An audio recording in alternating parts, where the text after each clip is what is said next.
Let's be honest. If it took 20 years to make, was it worth making at all? Oh, well. Yes is the answer, because, people work hard and things like that. And then there's Alita. For better or for worse. Speaking of worse, welcome to the Big Damn Cast. It's me, Matt, and with me is... Not Matt. Not Matt. Yes, that's Cyber everyone's favourite. What? Everyone's favourite not Matt? Yeah. It's not Matt? Yeah. That's the only condition for being a favourite. Not be me. Hey, your everyone's favourite is Matt. Yes. Has Matt. Everyone's favourite who is me. I mean, everyone's favourite me. I feel like we started on the wrong foot. Can we cuddle? No. Oh. No, Okay. Absolutely not. Fine. If for no other reason than it's bad for the sound quality. Fine, don't cuddle me then. That's cool. What else are we going to do then for the next 2 hours? We saw Alita Battle Angel, and we're going to talk about it in great detail. But first, we've also got Superbowl trailers to have a little chat about. There were many. And we've got some emails to get to. But before we get to those emails, we said last week we would open this week with your new Doctor Who top 10 lists. Yes. And favourite episodes. Yes, we did. So I'm going to do just that. If you sent us other stuff in the same email, don't worry, we'll get to it. We're just doing the Doctor Who stuff Foist.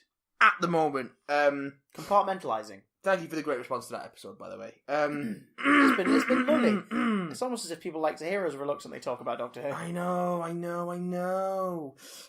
This one comes in from... the past. Lewis, who says, "Greetings all. Hi, Lewis. Didn't do my favourite classic story, so I'll quickly reel them off here." No, you can't. You're not allowed. To name a few. Remembrance of the Daleks, Greatest Show in the Galaxy, Caves of Androzani, Pyramids of Mars, Black Orchid, Tomb of the Cybermen, and Spearhead from Space. Oh, good picks. As I say, that's only a handful. I love the classic series to bits. Oh, baby cakes. Modern Who, then. I love all of Series 1. It's perfect, particularly the finale, which is a perfectly constructed 90 minutes of telly. I adore The Impossible Planet. Love and Monsters is my favourite story of the second series. Yes, I'm being deadly serious. I love it. Series 3 is my favourite series, so we're going to love them all. And the last half is Perfection. Midnight, Turn Left, and The Waters of Mars are three of my all-time favourites. All masterpieces.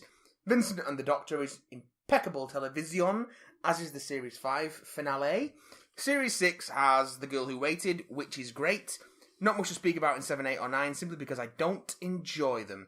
I adore The Doctor Falls, and Rosa from Series 11 is one of the finest tales of Doctor Who has ever told. IMO. I couldn't possibly compile a top 10 list for either classic or new Who. There's so much stuff to love in both, and it's far too difficult. There's a lot of shite, but that's by the by. So yeah, that's all from me. Goodbye, my dears. Thanks, You Lewis. failed, Lewis, because it was supposed to be a list, and you did not deliver us a list. Oh, what's going to happen to him now? Absolutely nothing. And some would say that's the worst punishment. Absolutely nothing. Ever again. Matt will be there every week on a Friday to make sure that that's exactly what has not happened to you. Tom Monty comes at us with a list which he constructed using Preference Revealer. Wow, that's a thing. Thanks, Tom Monty. What the fuck is Preference Revealer? It's a site. It's a website. You know those things you like to look at? Yeah. This is like that, but with less boobies. Yeah. Sorry, hang on, I'm talking to you. This is like that, but with less pictures of Starscream and Jazz. Sorry. Tom Monty's top 10 modern Doctor Who episodes are from 10 to 1. Number 10, Turn Left. Number 9, The Empty Child / The Doctor Dances. Number 8, The Impossible Planet / The Second Bit. In at 7, down from 1, It's Midnight. Number 6, from Season 4, Silence in the Library, Forest of the Dead. Number 5, Season 3's Standout with famous Kerry Mulligan before she was famous, It's Blink. Number 4, end of Series 1, Bad Wolf, Pine of the Ways. Number 3, The Girl in the Fireplace, Somebody Get Her Out. Number 2, The Waters of Mars. And number 1, Human Nature and the Family of Blue. Good choice. We didn't mention that one at all. That is a great one. Didn't mention that one at all. And do you know what's interesting about that top 10? What? Nothing from after the Russell era. Yes. Well, it's because it's from Preference Revealer. There you go. So there's no room for human nuance. It's the algorithm did it. The algorithm knows. Wolves did it! Wolves! This one comes in from Jacob.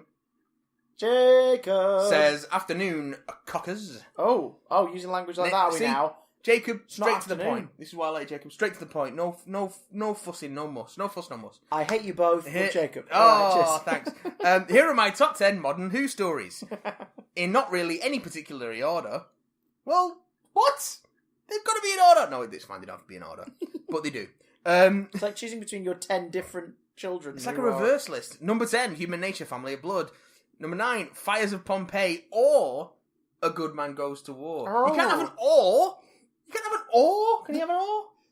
Yeah. This just in from the rules. You can have an or.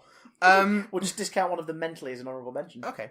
Yeah. Number 8, Vincent and the Doctor. Yes, boy. Number 7, Impossible Planet / Satan Pit. Number 6, Midnight. Number 5, World Enough and Time / The Doctor Falls.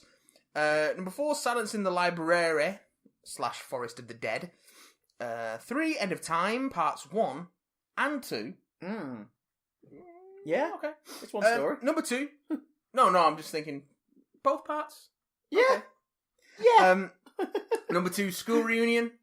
And number 1, Stolen Earth / Journey's End. The By Journey's Jiminy. End. There's a lot of love for Stolen Earth and Journey's End. Honourable mentions for Rosa, Amy's Choice, Day of the Doctor, all of Series 1, including Christmas Invasion, Resolution, Voyage of the Damned, The Impossible Astronaut, and The Shakespeare Code.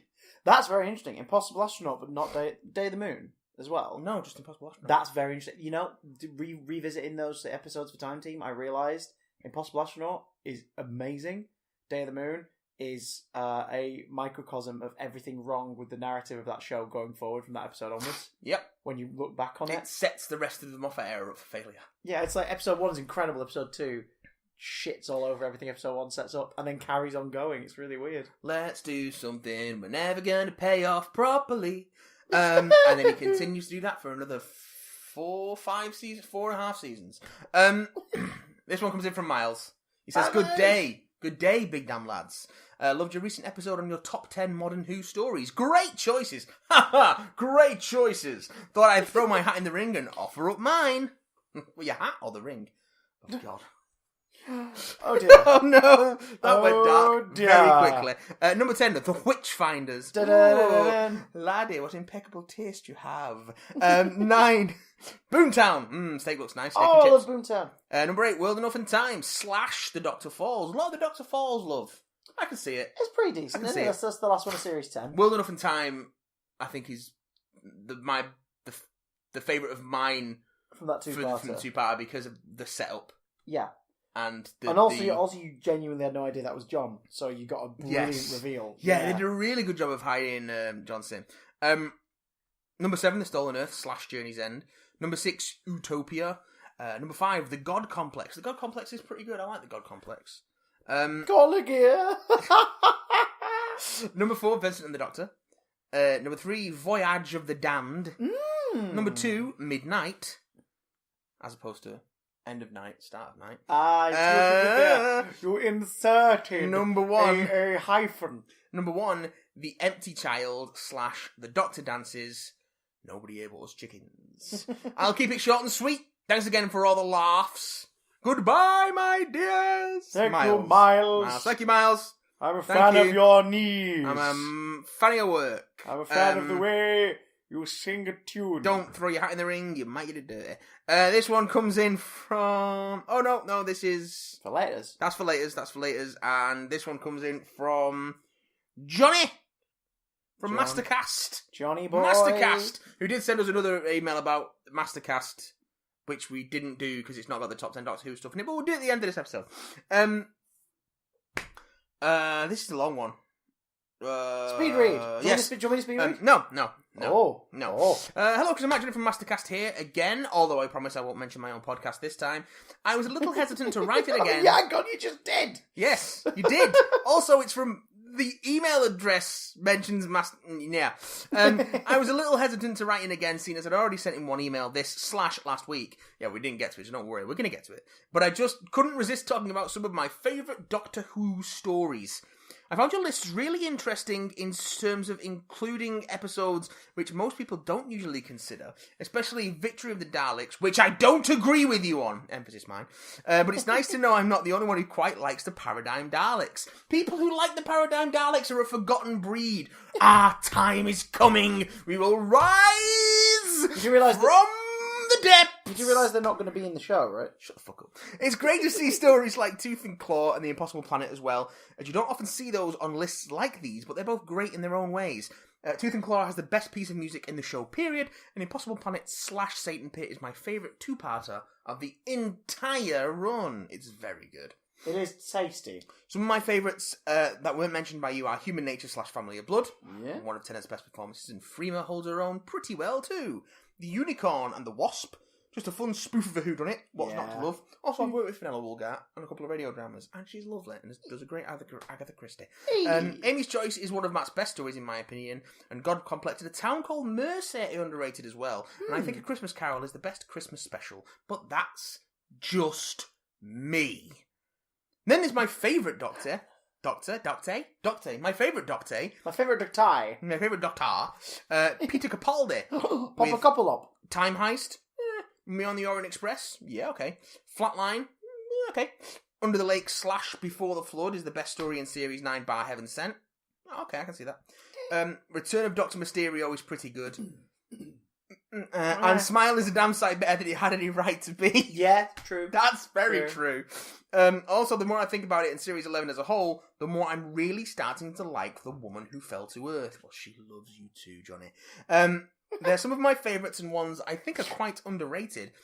I don't know if you could tell, but I quite like Toby Whithouse. Is it Whithouse or Whitehouse? Whithouse. Whithouse. Toby Whithouse. Do you think it was Whitehouse, but he changed it to distance himself from Mary? Used to be Shithouse.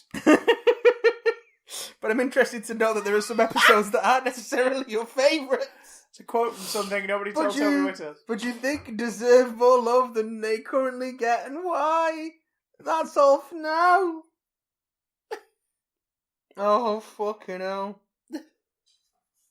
It's a good change. It's a good change. That was a great movie. Yeah. Well Yes. done. Yes. So, your mole. What about it? Wasn't it on the other side? Wait. I have a mole? Yes. Why should the people believe you? Because, unlike most other Robin Hoods, I speak with an English accent. I'm going to take my tiny Starscream in my hand, that's not a euphemism, as we move on to the next section of today's Paid quest. Podquest. Penguins.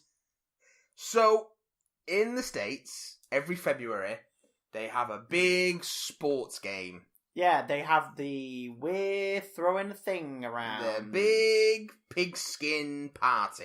A big shoulders. A big sports bar. Super Bowl. The Super Bowl, number whatever it is. The superest of all the Super Bowls. The Patriots won like their 6th Super Bowl, so everyone made Infinity Gem jokes. Oh. Oh yeah, because 6 rings. Six gems. Now the quarterback can do the snap. Oh, they get their Infinity War joke in. Yeah. The bastards. Honestly. I had mine cut from a script once. So of course, not that he's bitter. Not that I'm bitter, I'm just a bit miffed. So we need to talk about all the things that had trailers. Yeah. In the Super Bowl. Because they've become as much of a highlight of the Super Bowl as anything else, haven't they? It's Let's not the be Super honest. Bowl, it's the Superb Owl. Oh, It's actually a judgment of the quality of the owl. nighttime birds in the Americas. That's amazing. Whilst people toss the pigskin on the ground. But really, it's about the birds. Superb Owl. Superb Owl. Let's talk about the Superb Owl trailers that showed during the thing. Now, some of these are big trailers, some of them are TV spots, some of them are teasers, but basically, advertisers get a lot of money because film studios especially spend a lot of money during the Super Bowl. Oh, you know what that Big Lebowski thing was? Oh, what did it turn out to be? It was a Stella Artois advert. Oh, fair dues. At least it's for a beer I like. Yay, I guess. What? I like Stella. Ugh. A lot, actually. Ah! Stella! Stella! I can already hear, did you wear your wife beater when you're drinking it? Comments being typed up. Yes, I do, actually. I like a string vest. It airs out my pits. And he likes hitting his wife as well. Wow. You know what's weird? Normally my reaction would be, haha, and then in my head I was like, oh, I have a wife now. Oh. That's why it's darkly funny. Oh, God. I don't, to make it clear, I don't wear a wife beater and beat my wife. Yeah. I beat other people's wives. Oh, fantastic. They do pay him for it. Yeah, to be fair. It's the wives, not the other people. It's a niche fetish, yeah. But, they dig it. Oh, God. Well, how did we end up there? Anyway. Let's get back to the owl. The owl trailers. The superb owl trailers. First up, at least in the order that I watched them in the Supercut video that was on YouTube that I found. Good work. Because I couldn't be bothered searching them all out individually. Avengers Endgame. Yeah, 30-second teaser. Yeah. Yeah. Narrated by Cap, showing that he might be the driving force behind them finally solving it. But, do you know what it presented to me? The most interesting out of everything we see in this little teaser? The support group for the people left behind. Yeah. Yeah. Like, this is clearly set a little while after the end of Infinity War on a planet Earth. And of course, maybe we'll get to see other planets' reactions to it as well. I'm just wondering...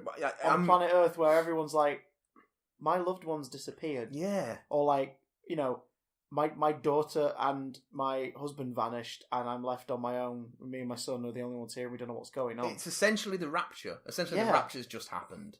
But they don't know if anyone's gone to a better place or anything like that. Yeah. They're just gone. Probably not, because they all turned into dust. They might tie into that. They might have like a religious group sort of adopt it as like, well, obviously they've been sent to heaven and we left here on Earth are the sinners. Yeah, I reckon all this stuff. Like, there's some really interesting places to go, but it's also the fact that Steve Rogers is just sat in one of these support groups. Yeah. Which is nice because it's harking back to Winter Soldier. Yeah. The best MCU movie. God damn it. Okay. It is, damn it. It's opinion. Burger King, but have it's it your totally way. Right. Yeah. Nice. But that's interesting. Rocket on a coastal town somewhere, wearing his freaking comic book costume. Well, people think from the outline going up, but it's very dark. It's like a blue jacket and pants. He's got red gloves and he's got a red. Hopes up. He's got a red. Because if the movie comes out, then he won't be wearing it, and everyone will get really upset and declare it the worst movie ever. No, but you know that they would do something like that to go on. If he's going to change his outfit, let's stick him in this. There you go, everybody. Fine. There's the outfit from the comic view. Fine. So I dig that. There's not much to say about it really, though, than that it's Avengers. A shot it looks of Thor in what looks like the opening doorway of that hut that Thanos walks out of at the end of number one. Yeah, kind of, I guess. So it looks like Thor's bringing the fight to Thanos. They're tracking him. They're tracking him down. Tracking him reet down. Up a treat. Up a treat! Oh, God. Reet down up a treat. Yeah, I mean, it's what do we the think, next Avengers movie. What do you think of that theory that there's someone missing in that shot of everyone looking up? I think it's just that's the way it's framed. I wouldn't put it past them because they do that shit all the time. To do it, but at the same time, I would have thought maybe they would have added someone who wasn't there instead. Possibly, because they've done that before. That big shot at the end of the Infinity War trailer we saw for ages of them all charging through the field and with Hulk wasn't in the movie at all, and Hulk wasn't there. Hulk wasn't there. But like for Civil War, they removed Spider-Man from the trailers and brought everyone closer together so there wasn't a gap. So I don't know. I think they're baiting us on purpose here. Yeah, I reckon so. But what was interesting? Why not? They did show a shot from the first trailer, that shot of the hangar. And in this version, there were people walking through the hangar. Yes. So they're letting us know that these trailers are not to be taken as gospel. No. Which I think is quite cool. They're just there to tease. Yes. To surprise and delight. I like the tone. Seems bleak, and I imagine the film's going to be like that at the start. Which is quite nice. Oh, well, of course, one of the other rumours is that we've only seen about stuff from the first 20 minutes of the movie. Yeah, I'm game for that. And also, there's a lot of stuff coming out saying, ooh, maybe the Black Knight's going to be in it. And I'm like, where the fuck has that come from? There'll be references somewhere. Why the Black Knight? I mean, yeah, fine, do the Black Knight, whatever, but... Nice cool shot of I love the fact that we're at a point now where trailers are getting people excited, where there's a shot of Scott Lang's Ant-Man and War Machine suiting up. It's a shot that gets everyone really excited. 2019, baby. Welcome to 2019. Scott Lang's Ant-Man is something that makes cinemas lose their shit. Year of the Lang. Year of the Lang, baby. Fast and Furious presents Hobbs and Shaw. Because AKA... a shorter title. Well, a long title deserves a long trailer. It's like 2.5 minutes. Fucking hell, this was a long trailer! It's like the whole film. Yeah, it was pretty much the whole thing. Now, are you a fan of Fast and Furious? Nope. I've only seen the first one. I remember seeing the original, and I remember seeing the second half of, like, number 6 on TV and going, okay, this is a lot of fun. Yeah. That's what I hear. I hear this is a lot of fun. I hear that a lot. They're great for people who just want to have fun, apparently. Like, films, is it 5, 6, like 7 girls. and 8 are their own kind of series. Yeah, girls do just want to have fun. All they really want is family and fast cars and shit like that. But, yeah, so, like, it's 5, 6, 7 and 8 are a series, effectively. Okay. That come out, like, characters from the previous 4 are in them. Yes. And stuff.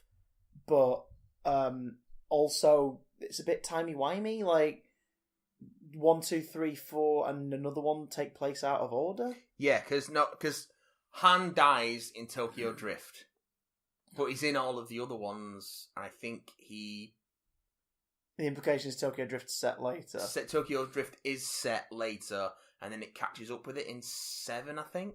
Right. Okay. Or 8? No, Bloody 7, hell. I think. So for a Turn Your Brain Off franchise, Yeah. it has some weirdly sort of specific lore. But hey, it looks like they're getting kind of sci-fi, eh? Yeah, So- with a supervillain using a tech suit and possibly drugs to make himself, like, He's durable. He's genetically modified. Yeah. Genetically modified Idris Idris Elba. Elba. Brixton. So basically, He's called Brixton in this. they've taken perfection They've taken perfection. and made it a little bit more Perfect. perfect. Yeah.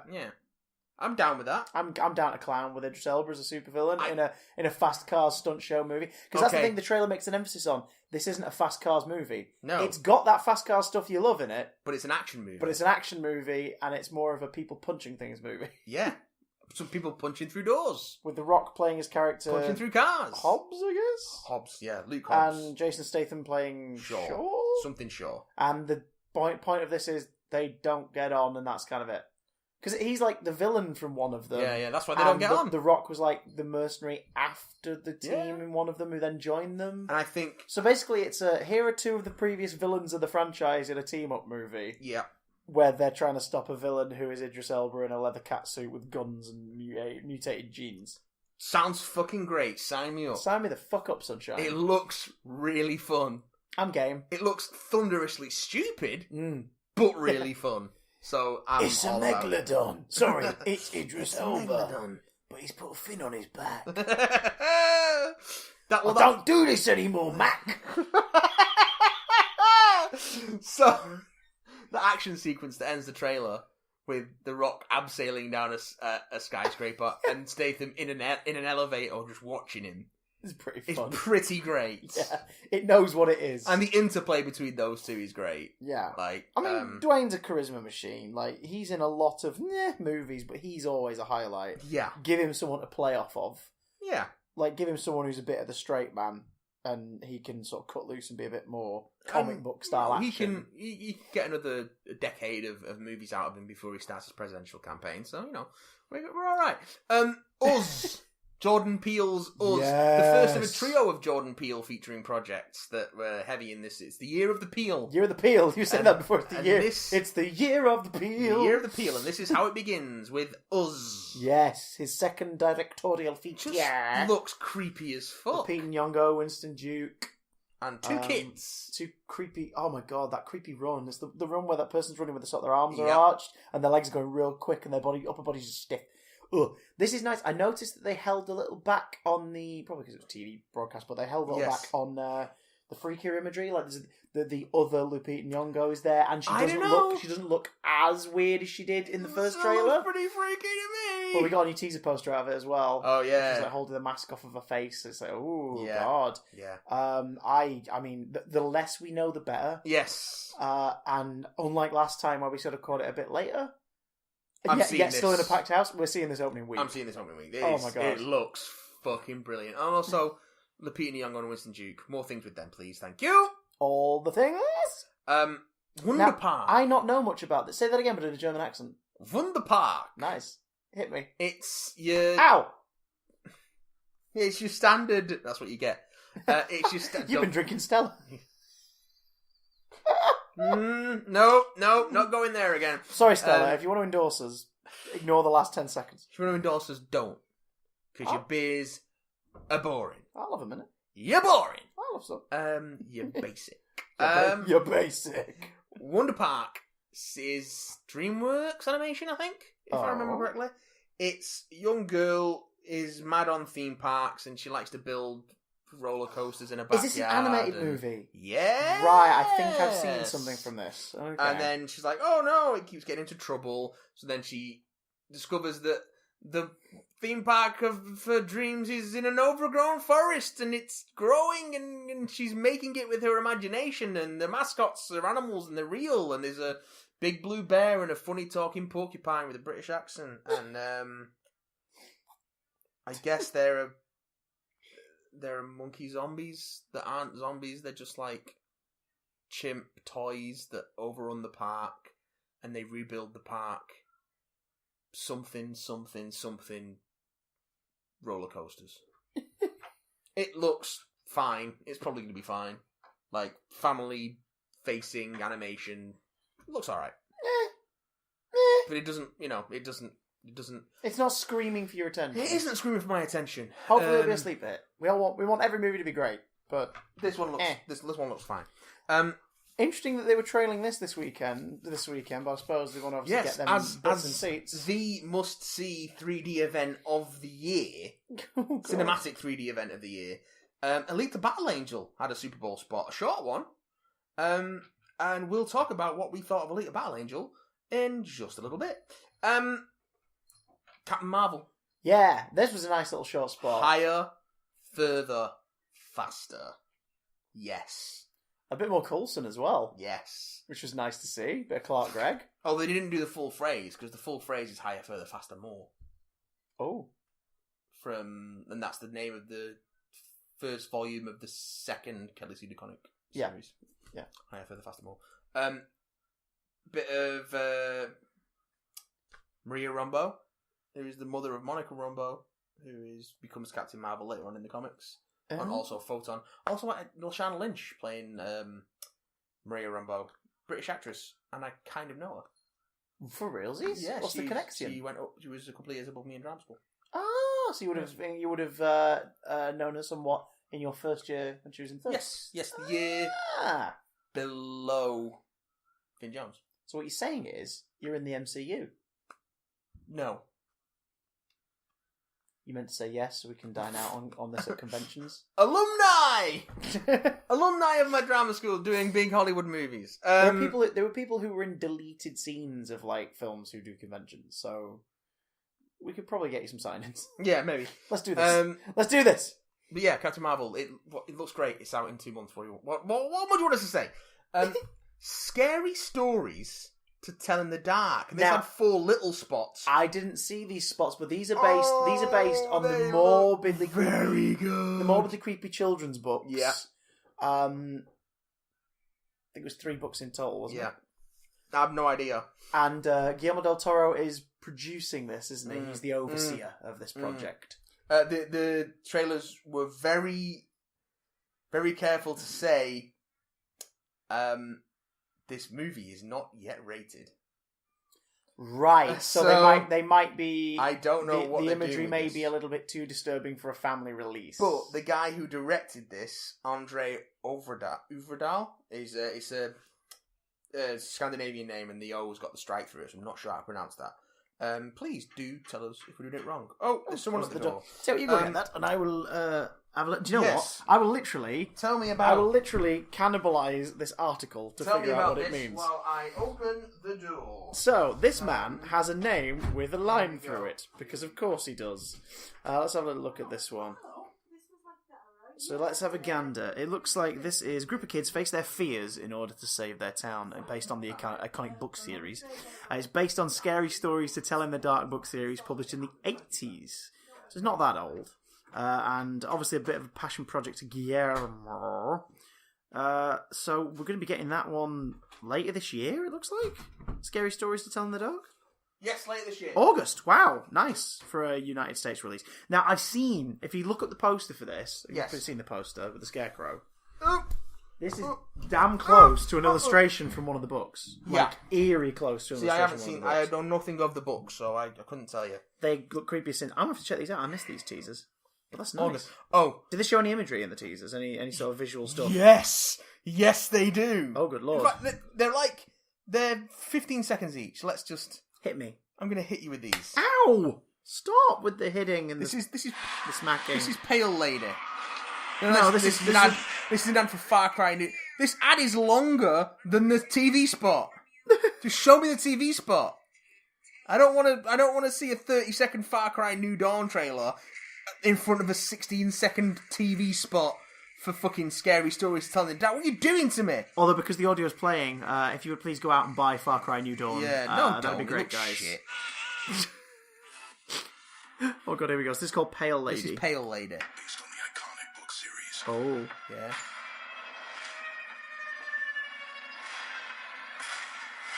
Oh my god, what was that?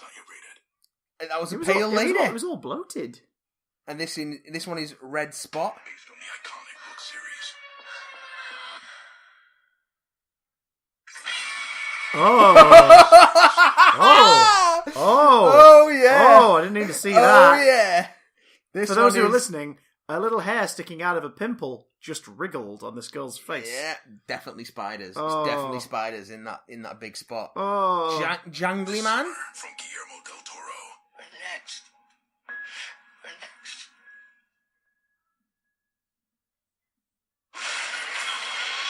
What the hell was that thing? That was Don't say a jangly man. That's what it was. It was a jangly man. Oh, this one is very good. This is Big I Toe. will be shocked if this movie is a 12A. It's called Big Toe. This summer from Guillermo del Toro. Oh god, yeah. This film. That's hilarious because I know a comedy version of that story called Who's Got My Hairy Toe? That's the Pale Lady. Oh yeah, it is. Yeah, this is Yeah. good. They've gone for like full on creature feature stuff here. I mean, it's a Del Toro flick. Like, what do you expect? I'm game. I'm game. But Scary yeah. stories to make you shit yourself, I believe is the full title. Zoom in man. on that. That is... Oh. Oh. I'm really excited for this. I'm really excited for it. I didn't know it was a thing until I watched this. And I'm super excited for it. Scary stories to tell in the dark. This film is not yet rated. But it will make you vomit just a little bit. Can't wait. Blah, blah, blah, blah. Blah, blah. So, you know this is going to get copyright striked in a year's time. yeah. Like, oh, God. So we just got a copyright claim on a video, Big Downcast 95. Yeah, Channel Awesome, a very quiet place. By Paramount Pictures. For using footage from A Quiet Place. I don't think it even was that. Oh, I'm assuming that's the only reason they've done it. But here's the thing, folks. There's no video in that. It's audio. Yeah. I've just remembered something. And there's no... I got a copyright strike from... copyright claim. I got a copyright claim from Paramount a couple of years ago on my 10 Cloverfield Lane review. And it said, for footage of 10 Cloverfield Lane. And there's no just footage, like this, yeah. there is no footage in it. Paramount. Doing fucking great work. Great work, Paramount. Good work. Enjoy the money that's not being made by an unpartnered channel on a video that is way out of trending by now. Absolutely stellar. Stella. We've got Stella. Fuck Stella. Oh.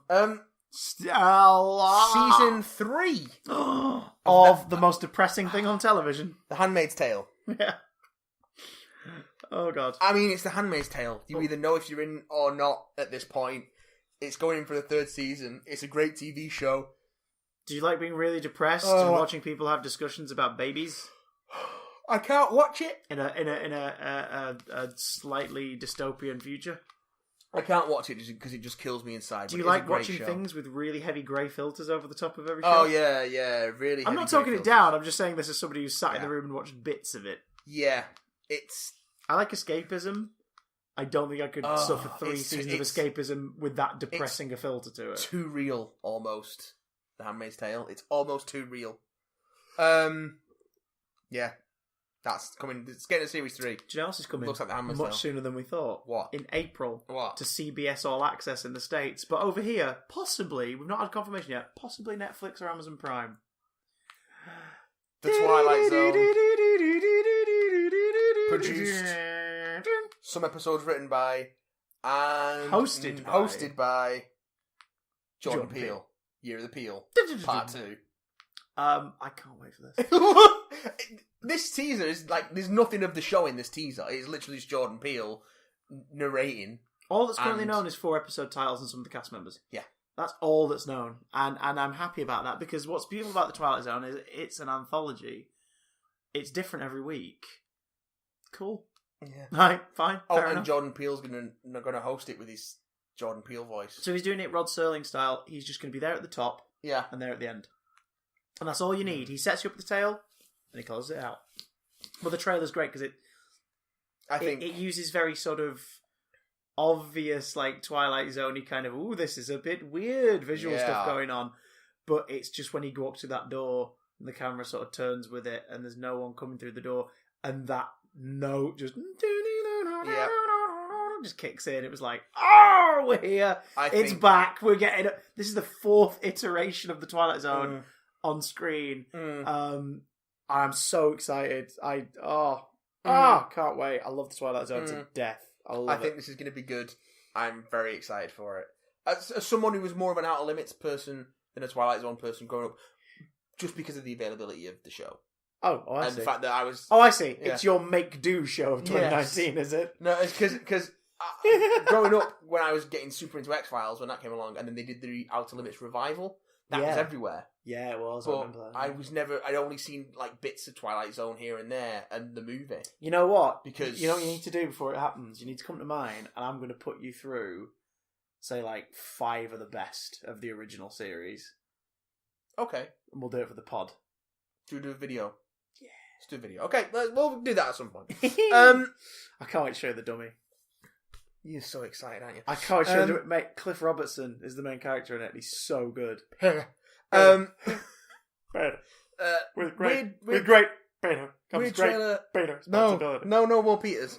Weird little trailer for Our Planet, which is a nature thing on Netflix. It's a nature documentary. Does it look sexy? Looks amazing. Does it look 4K? Looks probably. Are there some gorgeous animals and I don't know what 4K amazing looks landscapes in it? I don't have a 4K TV. Is it narrated by Attenborough? No narration that I could see Not or watching hear. it. Not No watching narration it. I could hear. Not watching it. But yeah, Netflix are doing a nature thing called Our Planet. It's got animals and shit in it. It looks whatever. It looks pretty. We're talking about it because it had a Super Bowl spot. Sure. I'll watch that. I do love me some nature. And finally, Toy Story 4. Another nature documentary. Another underwhelming. Like, I mean, it looks fine, but like, I'm not sure what I expected from it. The Toy Story trailer that got me excited was the first one, the teaser. Not because of the trailer, but because I was like, why is that Spork saying, I'm not supposed to be here? And then I read the press release. I was like, wait, the film is about the existential crisis of something that wasn't a toy, but now is? I think we need to see more of the actual plot in the trailers, because we haven't seen any of that yet. Well, it looks like they find Bo Peep, which was originally the plot of a 4th one for years. Yeah. They were talking about it was going to be them finding Bo Peep. Yeah. And then there was no indication that was the plot of this, but this week alone, they've released an image of Bo Peep, confirmed that Annie Potts is playing Bo Peep again. Yeah. Which is great, because Annie Potts, yay. Yeah. In that way where it's all like, it's been announced, she's going to be playing Bo Peep. It's like, guys, she already played her like 2 years ago. Yeah. We're just finding out now. That's how voice acting works. Yeah. She's been back recently to do some ADR. That's it. Like, that is the extent of the work recently. But yeah, and it looks like there's a bit with trailing to get home, including going through a fun fair, where we see more of the two characters played by Keegan-Michael Key And Jordan and Peele. Jordan Peele. Year of the Peel. Year of the Peel. Part 3. Toy Story 4. Son. I think they're going to have a very brief part in it. I think they are literally in We've the set probably piece. seen all their part in the trailers. Yeah. Like, just, I want to see, I want Toy Story 4 to be good, but I want to see a trailer that gives me some more of what the plot's going to be. Not a press release, not, like, interviews, like, give me a fucking trailer. That's what trailers are for. What's interesting me on this one a little bit is all the stuff all the press they've released around Toy Story 4 lately has been kind of hinting that this is the last Toy Story. The thing was, number 3 was the perfect last Toy Story. So if they're thinking that now, that means they've either gone, look, a lot of the people involved have gone, look, we don't know if we're going to do this again, let's pretend this is the last. Yeah. Or those who've made it have gone, let us make this with the intention of it being the closing chapter. And if that's the case, I'm a little bit more excited about it. Because I'm like, Yes. okay, if you guys are going, no, actually, this is our final say, then I'm intrigued. But again, this trailer doesn't really bring anything too exciting to the table. No. Show us more Bullseye and I'll be happy. Now, He's adorable. it's not the only thing Bullseye! He's what he's worth. It's not the only thing I watched today that failed to bring anything exciting to the table. Because I earlier drank some today, Stella in front of you. we, about 3 hours ago, we came out of a screening of Alita, Battle Angel, the long-awaited film from produced and co-written by James Cameron. This finally directed by Robert Rodriguez. It's A film we saw trailers for originally in, if I remember correctly, December 2017. Yeah. With the intention of a late summer 2018 release. possibly. And then it got put back. For whatever reasons. Probably effects stuff, who knows. If it was, then good job, because we'll say this, visual effects wise, this is a stunning piece of work. Yeah. And I'll leave it there.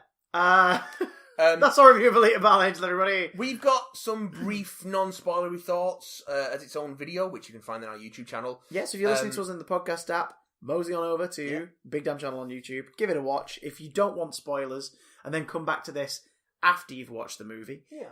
But everything from this point on, boys and girls, Well, to summarise quickly, before we get into spoilers, I like Stella. it's fine, it's messy, it's got structural problems up the wazoo in a terrible script, but it's some... But James Cameron co-wrote it! Yes. Because James Cameron co-wrote it. James Cameron's a great filmmaker, guys, but He's not a good script writer. Yeah, go and read his treatment for Spider-Man from the early 90s. Treat yourself. Go for it. Read a script all about Spider-Man that was nearly made. Clearly written by someone who doesn't quite get Spider-Man. Beautiful visuals and great performances hindered by a terrible script, poor structure, and some really weird editing choices. If you have younger siblings or kids who don't mind a bit of violence, like you've been showing them some older movies and you think they're okay with the rough and tumble and sort of fantasy gore and violence, I think they're going to love this. There's a lot of blue blood splashing around in this. Yeah, lots of cyborgs getting cut to bits. Lots of humans being hurt in ways that are nowhere near as graphic, but definitely still brutal. So if your kid's getting a bit tired of Power Rangers and wants to move up and you think they can handle it, go take them to see it. They'll probably love it. And you'll get something out of it, I think. Yeah. But it ain't breaking new ground as far as storytelling goes, put it that way. And it really doesn't think it's as emotionally affecting as it. It's not as emotionally affecting as it thinks it is. Yeah. Yeah. So yeah, let's spoil the shit out of it. I like the Spoilers bit for Alita Battle Angel. I like the bit where everyone died. I like the bit where the kid from Bumblebee gets cut in half. I like the bit where all the writing was scrolling up the screen over that black background. No, that makes it sound like I hate it. I enjoyed Alita Battle Angel.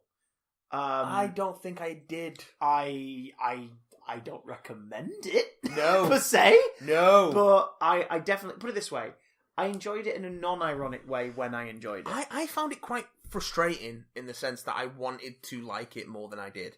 Okay. I think I went in with no expectations, really. Never let me like it. It never let me in. Let the right one in. Close your eyes. Let me touch you. Oh, it's terrible. So, let's start at the top. Yeah. So, it's 300 years after The Fall. Yeah, 500 years into our future. We found out 300 years after the fall, which we find out later is, or was, a great war. The Fall particularly was the end of the war, where all the great sky cities fell except for Zolom.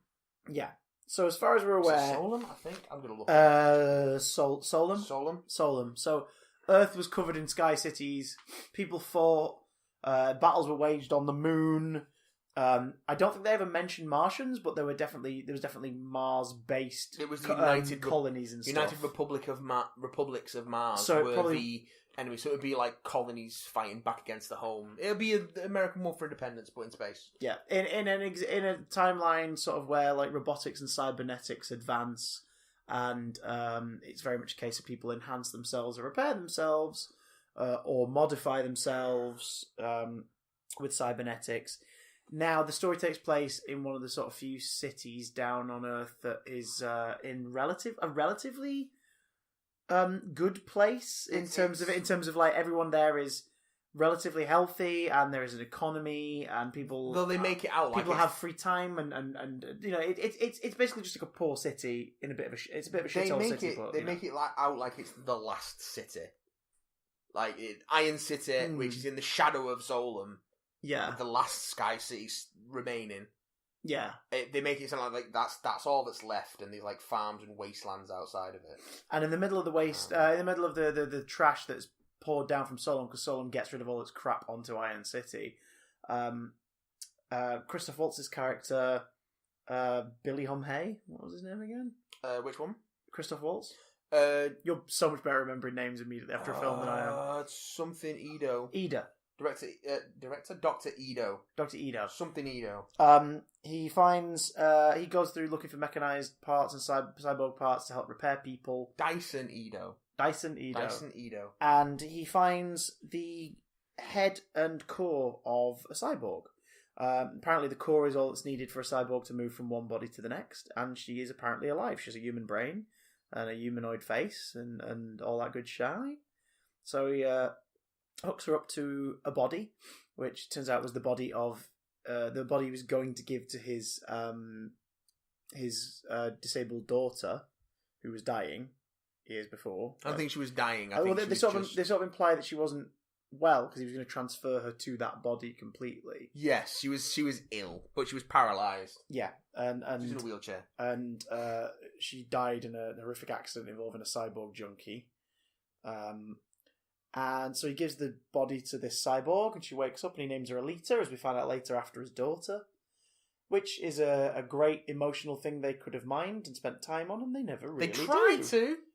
Yeah, they sort of touch on it in a way where they're which is why I said I think it might be alright for younger kids who can dig the action but don't quite get the full emotional depth yet, because it's sort of done in a way where I think it's very simplistic and never mind for the actual drama that it could be. The problem is with all the emotional beats in this movie, is that they try to make you care about these characters, but everything seems to take space over the span of about a week at most. Yeah, but or at least in the way they tell it. Yeah. It feels like it, to the point where the first, like, Edo is bossing around Alita like she's his daughter. Yeah. As soon as she wakes up. Like, the next day, he's like, "Oh, I don't think you should go out at night. You need to be home before dark." And then she comes back and he's like, "Why were you home before dark?" And they have the first. I thought I said you should be home before dark. You didn't come home. She's been awake for not even 2 days. And they're already having that sort of friction. Yeah. It feels like it needed way more room to breathe, which is weird because the film also feels about an hour longer than it actually is. Yeah, it's a comfy less than 2 hours total, I believe. It is, because we sat down at 3, 20 minutes of ads and trailers, and then it was over at 5. Like the credits were rolling by 5. It's 2 hours and 2 minutes. Oh, there we go. So it felt like about 3 and a half. So wait, hang on, it's 2 hours and 2 minutes. 2 hours and 2 minutes. The film started at like 3:15, and we were finished by 5. We were finished at 5:20. Did it? Yeah. Oh, right, okay. Sorry, I thought it was 5. Yeah, what the hell? My brain! But, it did feel longer, and I'll tell you why I think it felt longer. It had an Act 1, Yeah. then an Act 2, Yeah. then an Act 3 started, and then it went back to a different Act 2, and then a different Act 3. It was really weirdly structured. It was structured episodically like a manga. Yeah. And because of that, it didn't have a finale. You know when they made the Lemony Snicket movie and they adapted books 1, 2, and 3 into one movie? Yeah. They made a decision which irked some fans, but I got it even as a younger, viewer at the time. They took the finale of book 1 and moved it to the end of the film. Yes. So that the film had a finale. And then reworked the story of books 2 and 3 to lead up to that. Yeah. Yeah. So makes sense. That's how you do it. And in this, there was definitely a couple of finales you could have had. You could have had one in the, what do you call it? What was it called? Rollerball? Motorball. It's basically rollerball. The motorball tournament leading into the rescue at the church could have been the finale.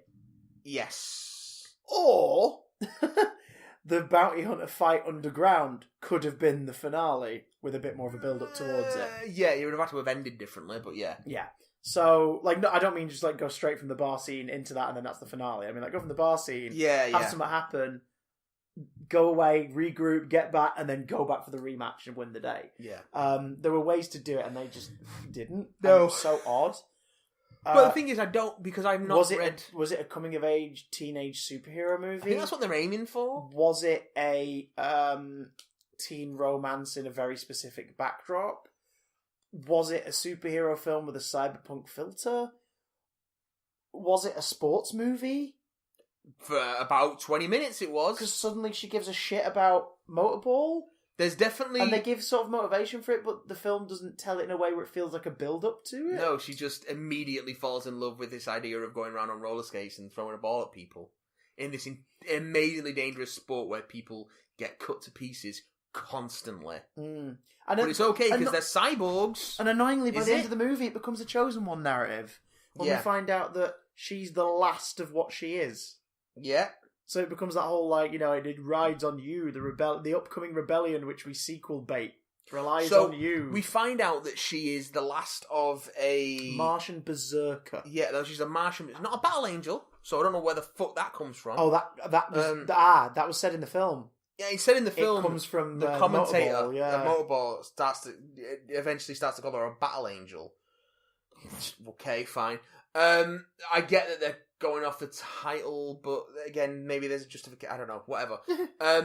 So a battle angel would make sense more for her designation as a warrior thing, because they could say these things were always the last resort in a fight, and they were said to fall from the sky and claim victory. A battle angel, something like that. I'd be like, oh, that makes sense. Her bland boyfriend, who is also a parts jacker for the bad guy Vector, who's a bad guy, but he's then being controlled by Nova, who's up in the city, who's apparently hundreds of years old. Nova's actually hundreds of years old and we don't know what he wants or who he is or what he means. But we know from the flashback she has that he's been the enemy since she was whatever she was in her previous life. So she goes into this ship. So the United Republic of Mars, which are the enemy in the Great War.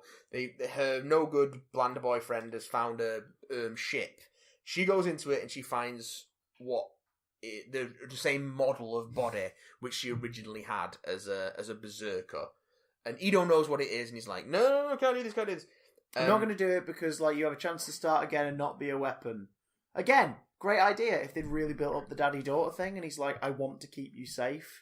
If you do this, if you accept who you are, they're eventually going to find you. But they don't, because this is away from me. But it feels like it takes place over 4 days. Yeah. After he's found her and woke her up, this feels like it's 4 days later.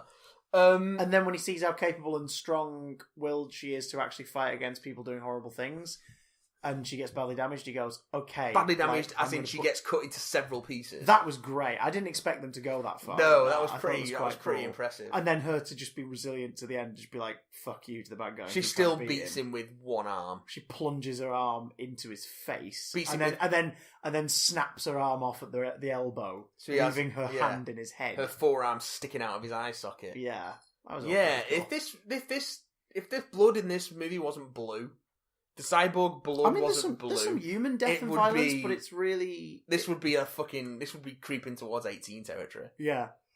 Oh god, yeah. This is like Deadpool 2 levels of violence against the human form, but the blood is blue. There were humans being dismembered in this, but they low light them. They don't highlight them in light. At one point, we see the neck of a severed head, and it's very stylized, like red, glossy sort of thingy. We get the kid from Bumblebee gets cut in half.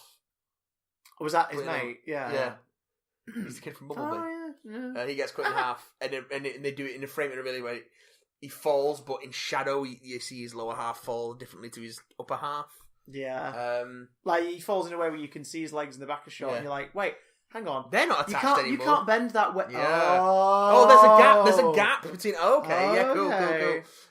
And he's cut. To be fair, he's cut by like this blade that cauterizes monomolecular slices. Yeah, so it's like I don't think it cauterizes. It's sort of like that swifter cut that it sort of leaves nothing. Yeah, and the blood kind of pours out slowly. Yeah, because people get stabbed with it continuously. Yeah, by Ed Skrein's character, who's a minor antagonist. It does get part of his face sliced off in a very, very.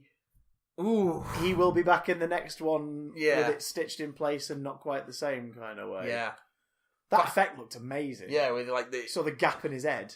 Just sort of the gums and the teeth like, Yeah, he's screaming with half a tongue. And like that thing from the Technologic video. Oh, God. Yeah.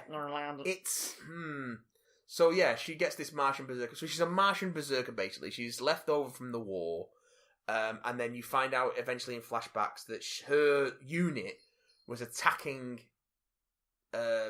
whatever this last city's called. Solemn, I guess. Sodom and Gomorrah. It did sound like they were saying Sodom. Nah, Tamenya Humaditi Baba. I'm gonna look up because the thing here, but it's her original task was to get past the forces that were protecting it, even as far back as the moon. Get there and take out this guy because, as she worded it, he is the sleeping dragon. Something like that. A Smaug reference, because why not? Sure. But yeah, she has a flashback to their attack on the city where her unit gets destroyed by... So, oh, fucking hell. You can't summarise this movie because there's so much going on in it. This is why 90% of the dialogue in it is expository. Because that's the only way to explain what the fuck's going on in this movie. So this floating city is... It is linked to and possibly suspended by these giant tubes, which look like cables, but they're actually hollow tubes because they send... Is it magic? They send stuff even better, it's engineering. Zalem. Something. I don't know. Zalem. In the Wikipedia article, it's spelled Z-A-L-E-M. Zalem. It's Zalem. It's Zalem. So... in the flashback, her unit's climbing up one of these cables, and there's a security ring, which is like a bunch of spinning blades that come down and knock everyone off and shred everyone, and that's how she ends up in the junkyard for 300 years. Yeah. Or somewhere in Zalem, and then dumped in the junkyard. Yeah.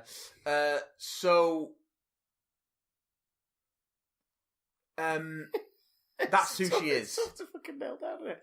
That's who she is. She discovers that by engaging in combat. Yeah. Because it seems that something in her receptors sparks her memory. Which is seeded quite nicely. Yeah. Like, what this patrol thing's called? They're called... the Centurions. Centurions. He's sort of, bloody what's it from RoboCop style. Ed 209-ish. Ed 209, sort of like stomping around. Spider tanks. It's like, stand to the side and all this stuff. And she immediately, without even thinking, sort of adopts a combat stance. So you have Centurions who enforce factory law. Yeah. But there's no police, and any actual apprehensions are carried out by registered bounty hunters called Hunter Warriors. Which is such a Japanese thing, let's be honest. What should we name our bounty hunter characters? Hunter Warriors. Hunter Warriors. Why? They're hunters, but they're not warriors, It does mean that we do get to see Christoph Waltz wielding a rocket-powered hammer. Which was pretty cool. That's cool. That was cool. That's cool in his long coat and his fedora. And he's jet-powered hammer. I was always wondering about that, because a lot of the Hunter Warriors are... Cyborgs or cybernetically enhanced. Yeah. And he isn't. And they don't really give any indication as to what his rep is like. Because it's like, is he shunned by them? But then you realise, no, he gives free repairs to them. Yeah.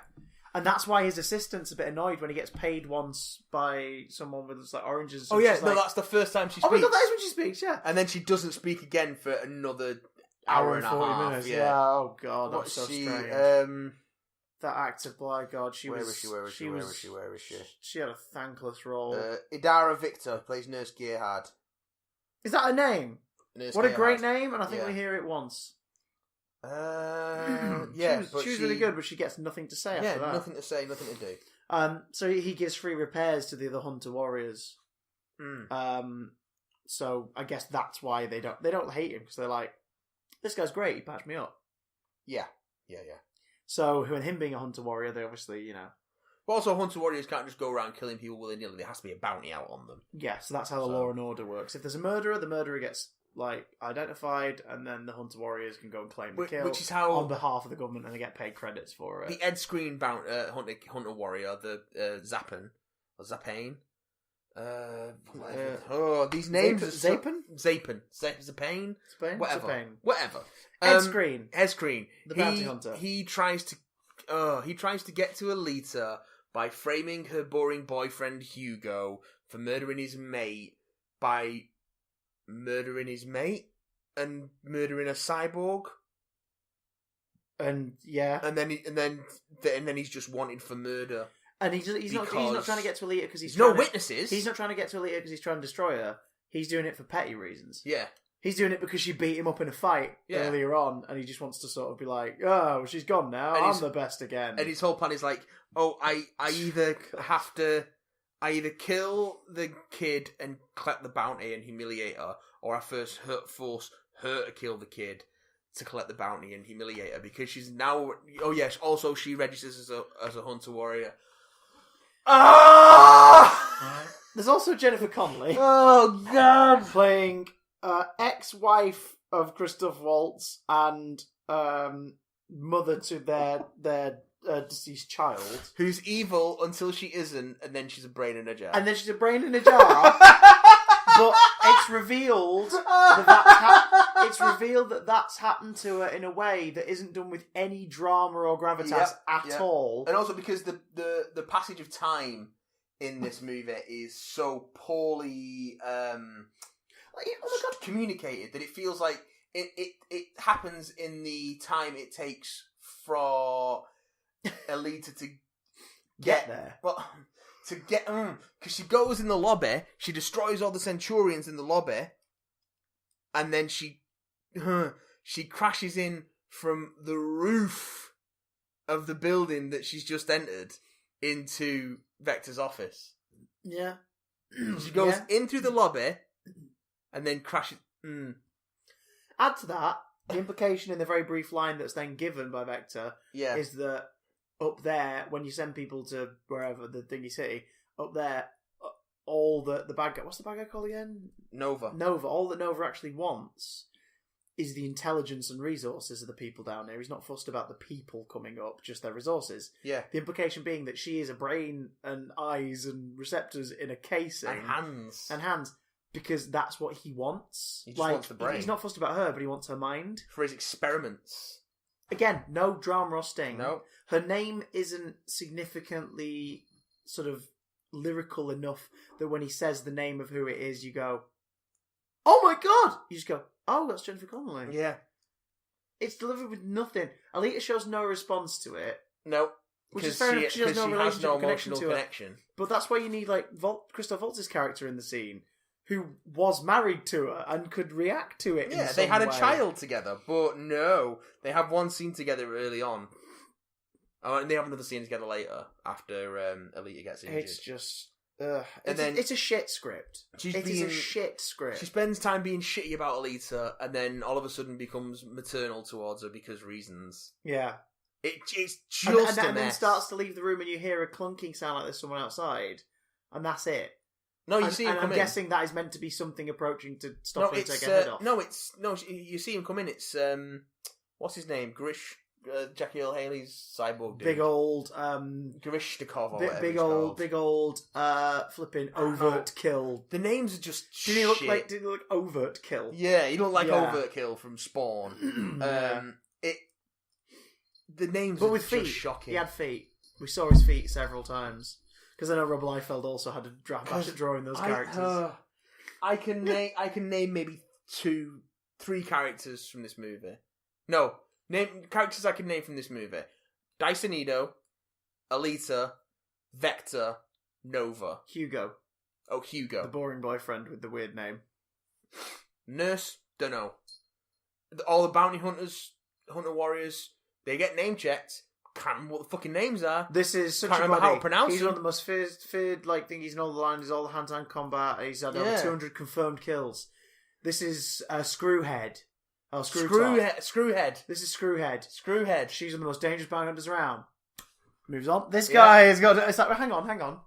They What? literally do a name check of all these hunter warriors in the hunter warrior bar, and then you see a bunch of them get taken out by Alita in a sports game later on, which is actually a setup.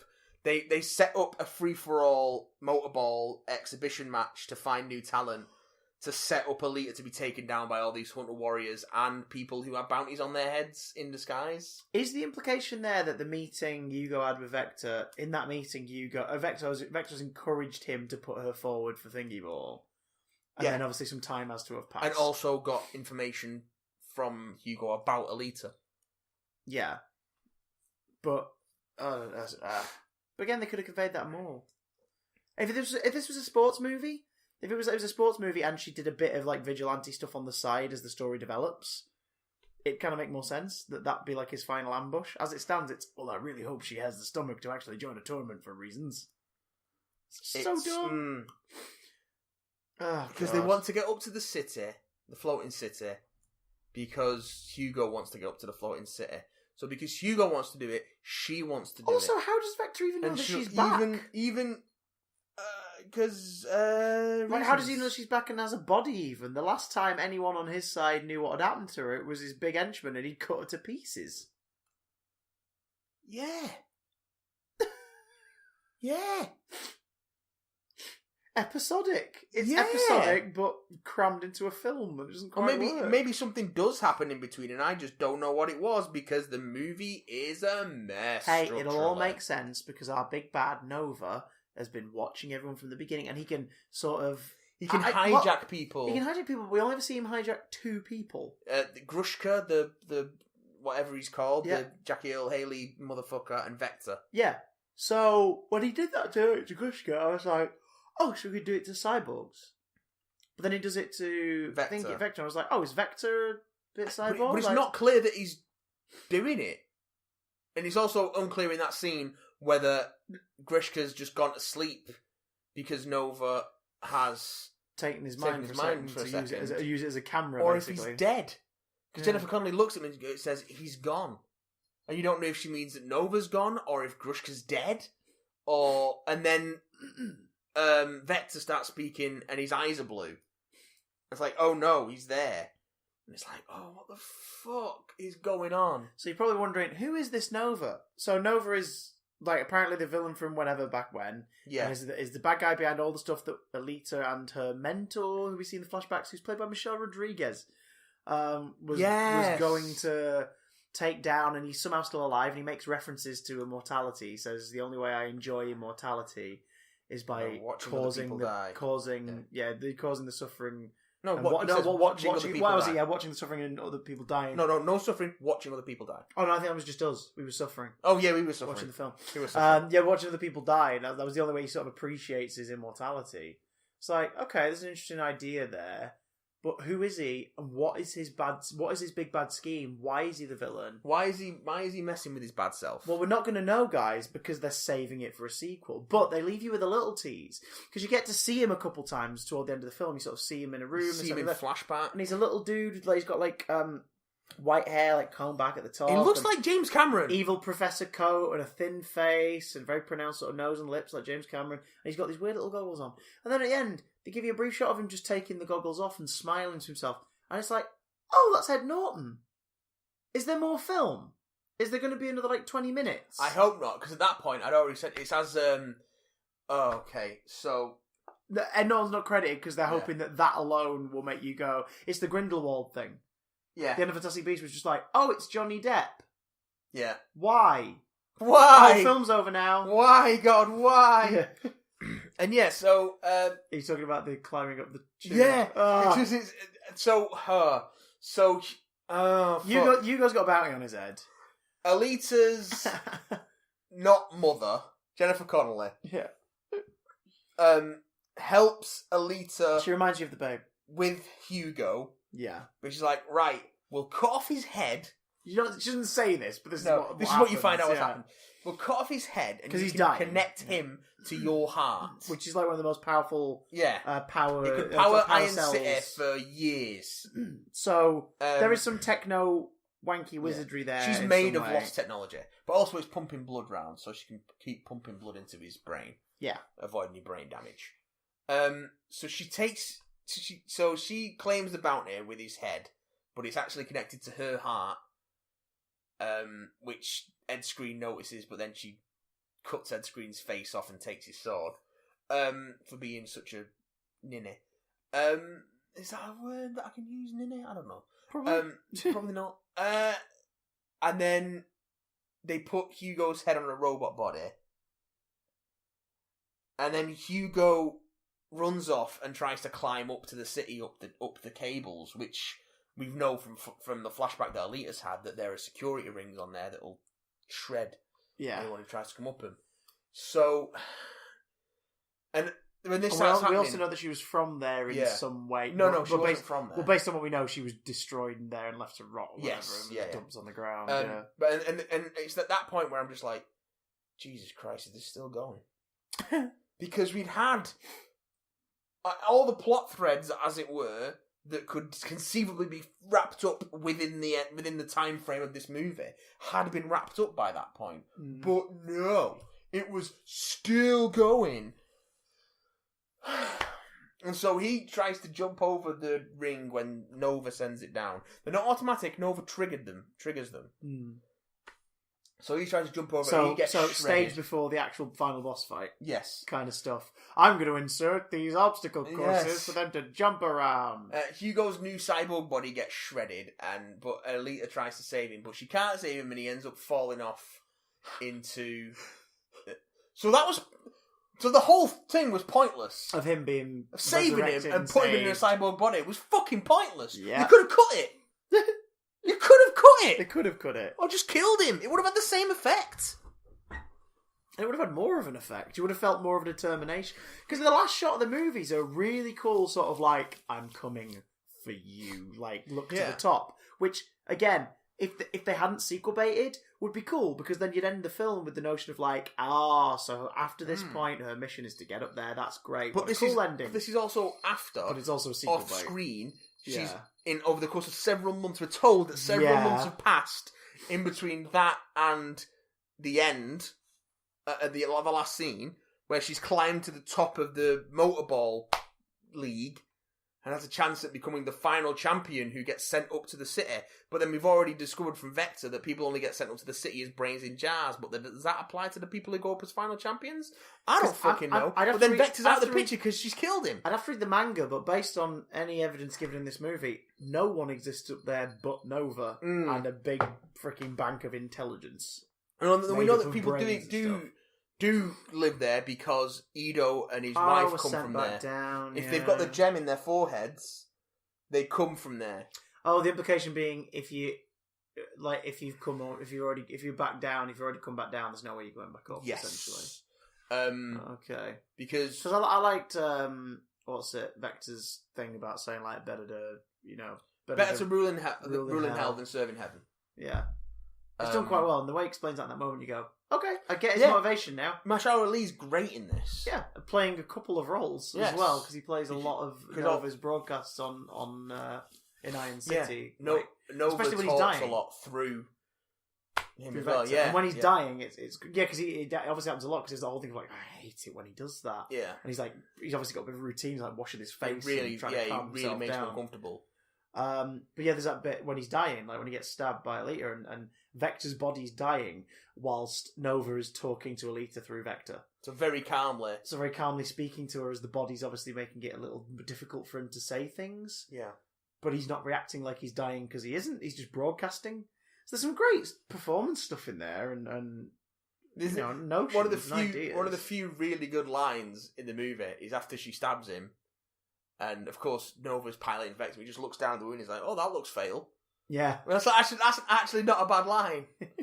But there's so few... Because there's so few lines in this movie that are just... have the room to breathe and aren't exposition. My cat's hiding... Why is my cat hiding in the cupboard? Do you want me to get it? No, I'll get him. It'll come out in a sec. But yeah, it's just... He's heard the reviews. He doesn't want to see Alita Oh, Battle man, Angel. Alita Battle Angel. It's a mess. It's even Christoph Waltz, who He's wonderful. is an amazing actor, and He's in some stinkers, but he's wonderful. and he really tries to imbue this role with like a paternal warmth that the character demands. But because all the character's dialogue is exposition, there's no room for that to breathe. So you can see him trying to do it in his performance, his mannerisms, but it doesn't come through because, well, it does. Enough of it comes through for you to get what he's going for because it's Christoph Waltz. Yeah. But it doesn't come through enough for you to have any emotional connection to him, or the relationship between him and his ex-wife, or the relationship between him and Alita. It just all falls flat.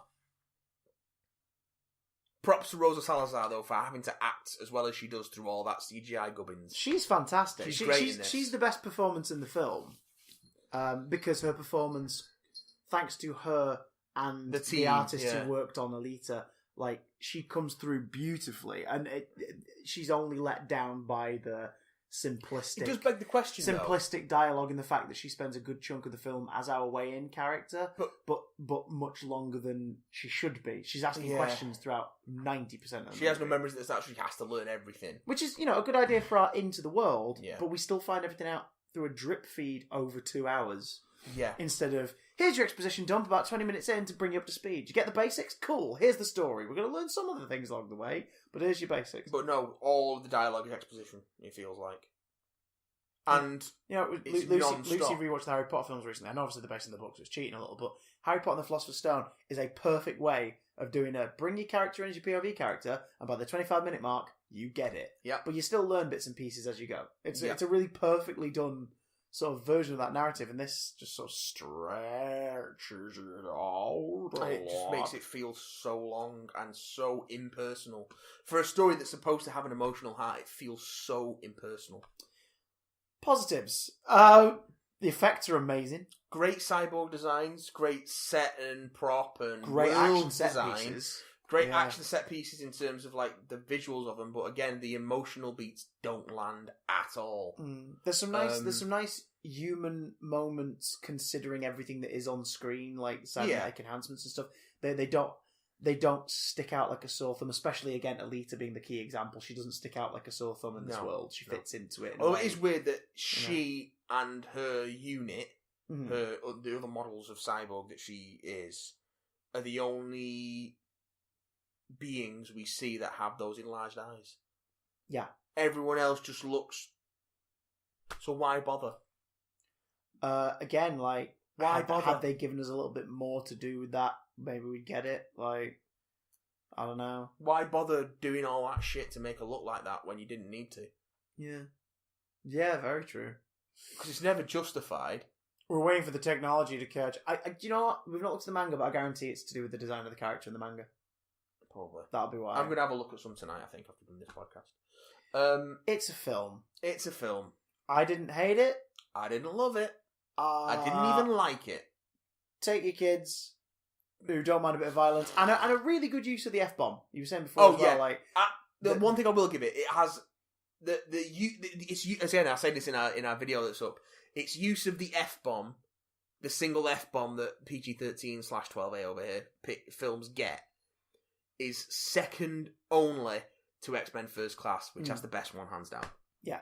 In this, it's great. It's said by the one character you would never assume would say it as well, and that's why it's beautifully done. Oh, it's very good. It's very good. More Rosa Salazar. I mean, she's in a lot, but like she's not a household name. But more Rosa Salazar, please. Yeah. God, yes. Yeah, she's great in this. She's wonderful in this. Great mocap performance and great voice delivery, and it's very much the film equivalent of like when you get a TV drama where the actors are trying their damnedest to make it more than what it is. but the script isn't servicing them well. No, the script is actively hindering them. Except this also gives you the wonderful distraction of some pretty cool action set pieces and some great cyborg violence. Yeah. So, watch it on Netflix when it rocks up. Don't touch my keyboard, Talon. Don't touch your keyboard, Talon. He's trying to... He wants to sit on my lap, but I haven't got the recliner out in the sofa, so he can't. Put a cushion on your knee? No, he likes to sit on the recliner when you push it out on these sofas, but he can't. So he's trying to touch my laptop keyboard, and I don't want to stop the recording. Sorry, you were saying. Sorry. Catch it on Netflix. Again, I've said it before, if you've got kids who love sci-fi, whimsical, weird, beat-em-up, Power Rangers-y, people are comic book action film kind of stuff, who you think can handle a bit more violence. All right, you've got an 8-year-old who really likes Jurassic Park and doesn't cover their eyes when the guy gets eaten by the T-Rex. Yeah, bring him to Alita. Maybe. Maybe. There's a lot of fluids flying around still. Yeah.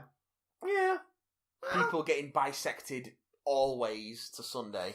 But it's not glorified. No. And it's played more like you would if you were playing with a couple of robot action figures. Your main character does get cut into 6 pieces. Mm. And one character is reduced to a brain in a jar. There isn't much gore, but that visual is quite shocking. It's just that emotionally it doesn't land at all. You know that's probably because Robert Rodriguez is with his 12As, he's very conscious of younger viewers. Yeah. Maybe that's why they didn't make a thing of that. And they didn't put in like a music sting or anything. The really... We don't want to scare the kids. The disturbing thing about that image is the fact that her eyes are moving. Yeah. Her eyes are twitching. Yeah. So she can see. Ugh. Ugh. Oh, yeah. Ugh. Yeah, Alita Battle Angel. It's pants. Let's do some emails. Let's do some emails. Speaking of pants, let's take them off and read your emails. So this is Doctor Who top 10 emails. This is the email that Johnny from Mastercast told us about before that he sent in before. Hi, Johnny from Mastercast. Says, hello there, Chris and Matt. Hello, Johnny from Mastercast. This is from a couple of weeks back. Johnny from Mastercast here, which is doing reasonably well, actually. Thank you for asking. And I thought I'd have a bit of a gush about Stan and Ollie.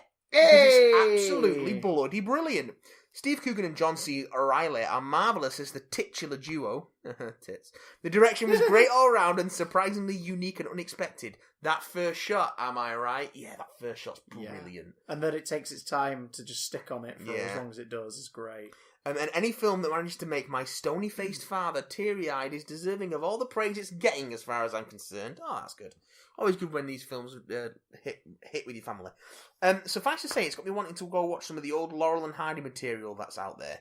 So I put to you two lads... As opposed to the new Laurel and Hardy material that's out there. But that's awesome. I'm glad that you're doing that. I put it to you two lads to give myself and others some suggestions for your favourite Laurel and Hardy films / routines for us to go watch. If you've got any... I'm not that familiar with their old stuff. Let me double check the names, but Way Out West for sure. And that's the one we see being filmed in the... because it will mean a lot more to you because of having watched it. But let me just double check. I'm going to double check. There's a double bill, and I think I've talked about this before. I think you have. There's a couple films which is there only like back to backs. It's Ringing Bells. It is. Oh god, it's that because Them Thar Hills. It's not called Ringing Bells. It's Ringing Bells. No, yeah, it's Them Thar Hills, which is one of their 1934 short films. So it's like an half-hour jobby. Yeah. And then it got a sequel, Tit for Tat, in 1935. Ugh. It's the only one where they went, right, we're going to carry on. Because obviously they're sort of playing the same archetypal characters in all of their films. Each character is basically the same one. But then Thar Hills and Tit for Tat run through each other directly. So there's plot stuff that crops up in both. Interesting. But Tit for Tat is one of the funniest fucking short things you'll ever see. They run this electronics store in it, and the next to this grocery store, and there's this whole kind of this rivalry thing starts to build up. Keep in mind, this one's only like 19 minutes. Yeah. So you can watch both of these in an hour. But there's this whole routine where they keep going back. Every time they go back, they go to the grocery store to like bollock this guy and continue this thing. Every time they come back, someone's walking out who's robbing them. But it's done in that sort of, as he's leaving, you kind of sort of, they don't see what he's got, but it's obvious he's nicking something, and he sort of clocks them, sort of goes, "Good day, gents." And they're sort of, they're like, "Oh, good morning," and it's just that whole kind of pleasantries as they walk past. And by the end of it, multiple people are trying it. So by the end of the film, they've got sod all left in the shop. Brilliant. And it's just so well done. The timing of that is amazing. So Them Thar Hills and Tit for Tat is the one I want you to seek out. And destroy! And Way Out West, just because I think you'll appreciate how close they were in the opening of Stan and Ollie to that routine and the tone of that film. Yeah. In that moment. Oh god, I love that. One of my favourite shots in the film's there, and it's just as they're about to roll, and Ollie leans over at Stan, and he just sort of says, like, so what are we doing after the and he's like, oh, the 2 steps. Right, okay. And then you hear the guy go like, roll projector, and it's obviously the background's being played. The back projection. And he just has that moment where he just kind of looks over his shoulder. John C. Reilly, yeah, it's such a pitch perfect little moment. He sort of looks at his shoulder, smiling at it, like, oh, it's that look of like, oh, I love what we do, kind of thing. And he just sort of, it's the one moment in the whole film where you can tell they are truly content. Yes. Even that, well, at least Ollie is. Stan's obviously a little bit stressy because the conversation he's just had with Danny Houston's character. Yeah. But it's I mean, having any kind of conversation with Danny Houston's probably going to put you on. He rocks up and ruins everything. Not necessarily because he's dreadful, but he's usually bad in bad films. Yeah. Or the bringer of bad news in good films. Yeah. So... Poor Danny Houston. Thanks, Danny Houston. Johnny also sent us a couple of links. It says, I also don't know how these links got there, but they won't go away. I've tried to get rid of them, but nothing works. I promise that's definitely what's going on here. You can do with them whatever you want, I suppose, but I know what I would do if I were you. And of course, they have the links to the Mastercast YouTube and the Mastercast audio feed, so we should share those. Suffice to say, ladies and gentlemen, you should go and have a peek at Mastercast. Yes, we will find a way to share those links at some point. Tom Monty's earlier email. Dancing. I'm going off. So we did the Doctor Who bit of this email earlier, but he says, Dear Chris and Matt, I've recently purchased a PS4 in order to play Red Dead Redemption 2, and it hasn't disappointed me. Ooh! It's not a glowing review. Yeah. It depends what you're expecting. Now that I have one, I've been having a look all the PlayStation exclusives, and God of War, The Last of Us, and Tetris Effect are now on my radar. Chris, I know you have a PS4. Is there any other PS4 or console in general exclusives that you guys would recommend greatly? Spider-Man. PS4, Spider-Man, abso-freaking-lutely. God of War? He's mentioned God of War, but yeah. Uncharted 4? I'm just thinking of the console exclusive ones. For all the Uncharteds, all of them. All of them, but Uncharted 4 is the... Uncharted 2 is the best one. Uncharted 4 is the best if you want to see what your machine is capable of. It's visually stunning, and you'll be blown away by the so many vistas. So many. What have I got on my shelf there? Doom wasn't a PS4 exclusive, but no. If you want to play something that you feel is grabbing you by the throat and choking the life out of you in a panicked frenzy, play Doom. If you were a PC gamer trying to get in a PS4, then get it on PC. Get it on PC. If you've got a beefy PC. What else have we got on there? Nothing. No, I think that's probably it. Yeah, Uncharted, Last of Us, yeah. Because most of the really great games on there you can also get on PC if you've got a decent PC. But if you haven't got a decent PC, then yes, Doom. Get ready for Crash Team Racing. If you can't wait for that. If you like infuriating platformers, you can always get Crash Bandicoot Insane Trilogy.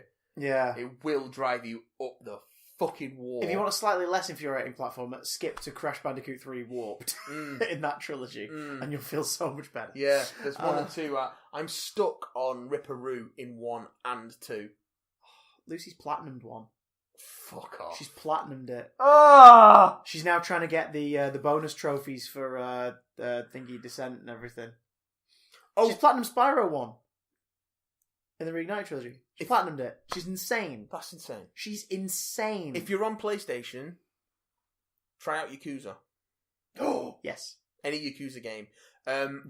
Treat yourself. If you don't mind paying another subscription service and you've got a fast internet, if you missed out on any PS3 stuff, then PlayStation now is a pretty good way to catch up on a lot of that stuff. Yeah. What is it now? Is it $12.99? I think it's something like that a month. That's not bad. Say if you were going to be going out and buying like 3 or 4 pre-owned games a month, you're paying the same amount for a much larger range. And you can just do a month at a time. So if there's like you want to catch up on some more PS3 stuff, then that you can just do it that way. But like I say, you do need a fast internet connection for that because it's streaming. Yeah, failing that, just get a PS3 because if you got on the PSN and your PS3 at the minute, most games are pretty damn cheap. Yes. Oh, also, this is the last. I bought the Beyond Good and Evil remaster for $2.99. Yeah, well, I bought Aliens Colonial Marines for $3.99 a couple of years back, and I've been playing it on stream, and it's fucking gash. It's fun watching you play it though. Oh man. I've not finished it still, but I think I'm about halfway through it from what I know of it. Oh Christ! I know there's at least one big plot twist to come that's going to make people go, what? And I just want to see it because I want to see how they do it. Well, I kind of know how they do it, but I'm just, yeah. Can't believe you found They really went there. Hudson. Oh yeah. There he was. There's all sorts of fucking weird Easter eggs and shit like that. I looked at when you got they mostly come out at night trophy. I was like, yeah. So how did you get that? Apparently, you just look at the You just doll's look head at the up doll. close. Yeah. You got up That's all close you to it. gotta Looked at it, got a trophy. I got Hudson's pulse rifle as well. Yeah, that's the canonical sequel. The canonical To sequel Aliens. to Aliens, which, Based on the twists. yeah, Yeah. it's gonna throw some spanners in the works. Yeah. But yes. Bean anyone? Oh yeah. This month is the last month. That they're giving PS3 and Vita games as part of PlayStation Plus. They've been lowering it though a lot over the Yeah, last couple yeah. of months. They've Well, barely been they've doing it. They've got mostly fucking- been mostly been giving out Vita crossplay that you Yeah, can play yeah. on PS3. Well, that's Yeah. because there's no more Vita games to give. Go There's back no more to the PS3 beginning. games to Go give. back to the beginning. They gave Go back to the bloody beginning. They gave Metal Gear Solid 4 on PS3 this month. That's the final PS3 game.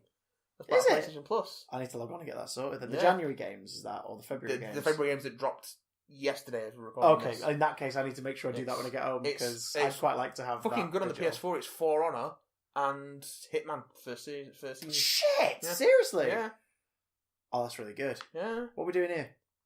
Let's go play some games. Yes. Oh, we've got one more email to do first. Ah. This one comes in from Brandon Kelly. Oh, sorry, Brandon. From Brandon.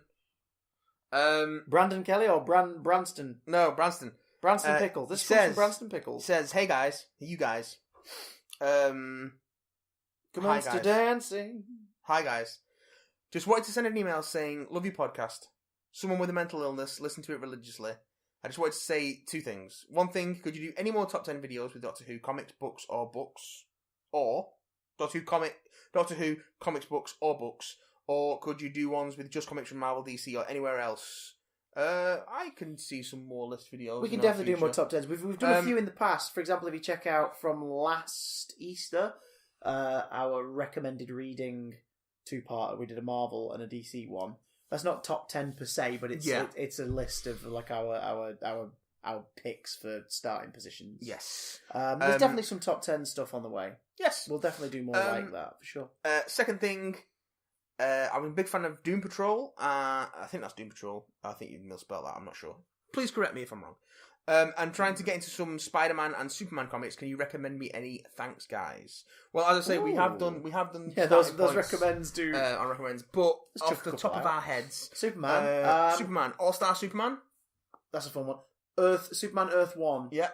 Volumes 1, 2, and 3. It's basically J. Michael Straczynski wrote 3 Superman movies. They're really good. Yes. And they take it back to square one as well, so it's sort of it's done in the movie approach. Yes. Which is nice. The Superman and Action Comics Rebirth stuff. Yeah. Yeah, which you can pick up collected together in the Superman Rebirth Deluxe editions or separate trades. And on the DC app, Adventures of Superman. Yes. From 2012 onwards.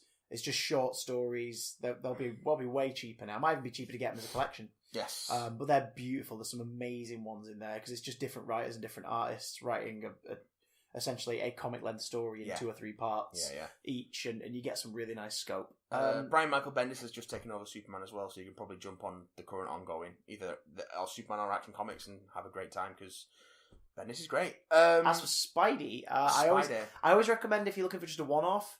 The one-off is a blockbustery one. It's the Marvel Knights Spider-Man. Yeah. The first 3 volumes. It's usually collected in one big volume. It's the Mark Miller storyline. 12-issue, year-long story. That's really fun. Any of the Dan Slott Spider-Man, the best starting place is probably Big Time. Yes, yeah, because the lore of Brand New Day is already kicked in well and Yes. truly by that point. So, Yes. Or you could jump on with that Parker Look. The Parker Look. Luck. or even jump in with Worldwide. They're sort of Yeah. like they've started treating the big publishers have started treating ongoing series like seasons of TV shows. Yeah. So they start over from number one fairly regularly. Yeah. So It's so annoying. But now they've started to rectify that as a problem in the inside covers of the books. The books now have a where to begin, and it charts like the last couple of iterations. So I got volume 1 of the Nick Spencer, the new Amazing Spider-Man. Yeah, Nick Spencer stuff. I got that in the post today, and its recommended reading in that starts from that Parker Look, and it charts them as like, book 1, book 2, book 3, book 4, but it says the title of them and what volume they are on. Yes. So they're basically giving you the reading order. The recent history. And it goes right up to the end of Dan's run, the end of Worldwide. Yeah. So it's that's any modern Spider-Man, look for a volume 1 and have a look on the inside cover, and they'll let you know if they'll give you a hint on if you want to go back a bit or start there. Yes. They relaunched last year with Nick Spencer taking over as writer after like an 11-year run by Dan Slott. It's arguable, and he's the one who'd argue it, because he was basically part of the Brain Trust. Yes. On Brand New Day going forward. 2007? He took over primarily... Big time was 2009, 2010? 2010, 2011, I think, was when he became the primary writer for Spidey. Yeah. So a good run, like we're rivaling Stan's run. Yes. And he'd said, had he known that Bendis was going to quit Marvel when he did, he would have stuck around for at least another 20 on Spider-Man, because Bendis currently holds the record for the longest amount of issues on a Spider-Man title, which is Ultimate Spider-Man. But hey, let's see. Whereas Dan Slott, if he'd just stuck around for like 20 more issues, like another year and a bit, he would have beat it. Get on to your mate Dan. Get on to your mate Dan Slott. I do have his Skype. I'm sure he won't let me calling him at like Dan, 4 a.m. Get him to start double shipping Fantastic Four, and you can do it with that. Yeah. Because off the strength of his first 6 issues, I would read 120 odd issues of Dan Slott's Fantastic Four. Fucking 2, right? I would. Also, if you're looking for an ongoing series of Spider-Man, Ultimate Spider-Man start from the beginning. It is brilliant, and it means that you start with Peter, you work your way through the iterations, you eventually get to Miles' story, and it's great. And the current Nick Spencer run is pretty good as well. It's very much a change of pace and a resetting of the status quo. So it's a really good place to jump on. And they've got a couple of some of the older artists come back, like Humberto Ramos comes back and does some more art for it. But you've also got some more, Ryan Otley does a lot of art for it, who's new to Spider-Man. So, he did a lot of the covers, didn't he? Yeah, I think so. Yeah. And I think Alex Milne is doing some stuff on it, who did a lot of the IDW Transformers stuff. I love Alex Milne's stuff, so I think... no, not Alex Milne, Nick Roche. Nick Roche, who did Last Stand of the Wreckers. I think he's doing some stuff on it as well. But also, pick up any Stanley Steve Ditko. Oh, yeah. Original.